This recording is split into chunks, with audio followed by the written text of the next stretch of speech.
Welcome to this introduction to the bond market. In this video, we'll go over one of the most important parts of global finance, the bond market. We'll look at what bonds are, who issues and buys them, and the main types of bonds you'll see, how prices and yields work, and some beginner-friendly tips to get started with bond investing. Here's our roadmap. First, we'll go over what bonds are. Second, who issues and who buys them. Third, bond type simplified. Fourth, price and yield basics. And finally, risks and starter tips so you have a practical takeaway. At their core, bonds are IOU contracts. When you buy a bond, you're lending money to an issuer, like a government or a corporation.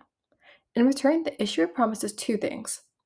First, to pay you periodic interest, called coupon payments, and second, to return your principal or face value on the maturity date. For issuers, bonds are a way to raise money.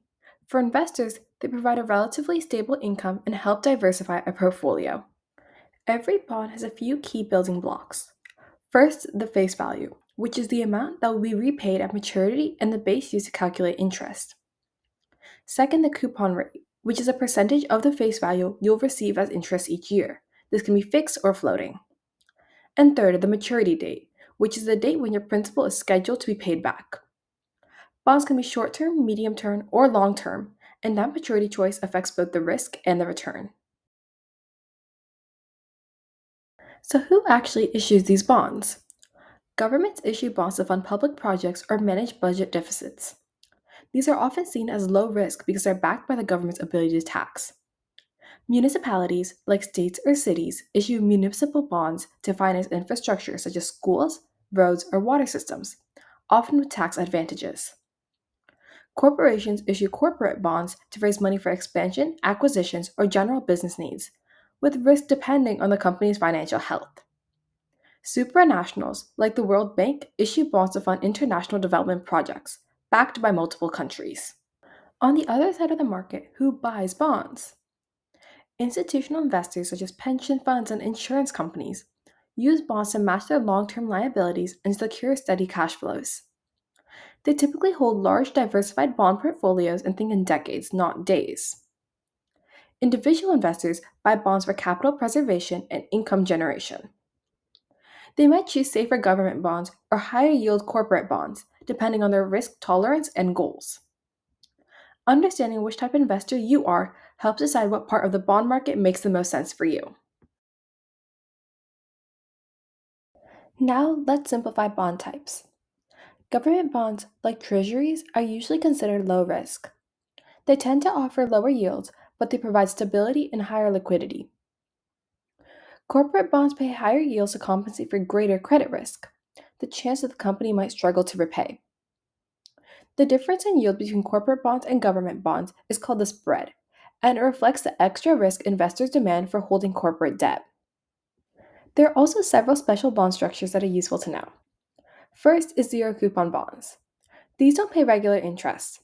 Instead, you buy them at a discount and receive the full face value at maturity.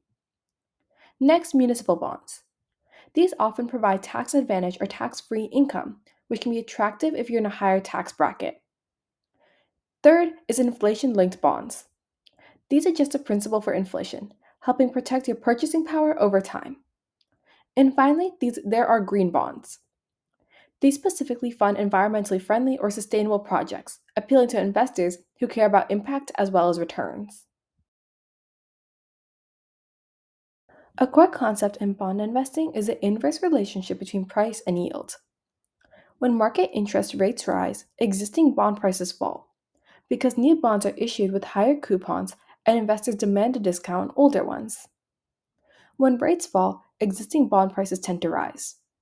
The yield to maturity, or YTM, is the total annualized return you'd earn if you hold a bond until it matures, taking into account all coupon payments plus any difference between the purchase price and the face value you receive at the end. Not all bonds react in the same way to interest rate changes. That's where duration comes in. It measures how sensitive a bond's price is to shift in interest rates, expressed in years. Higher duration bonds move more when rates change.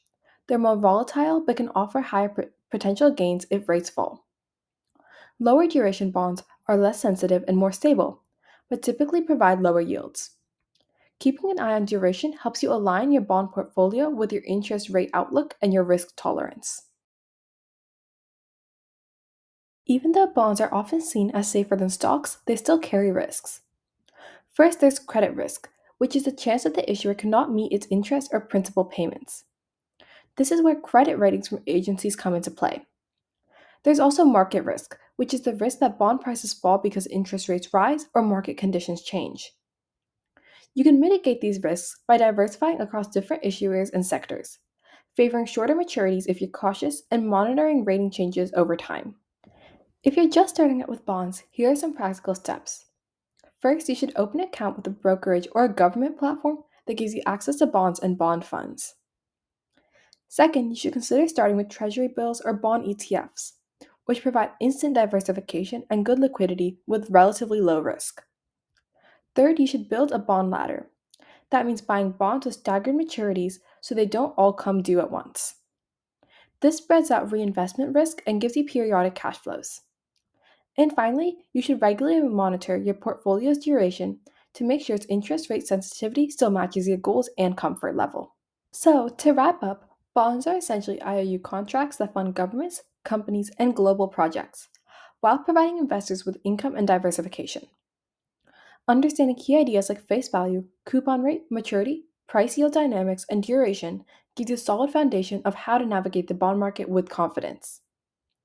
As market and interest rates move, bonds continue to play a crucial role in building balanced, resilient portfolios.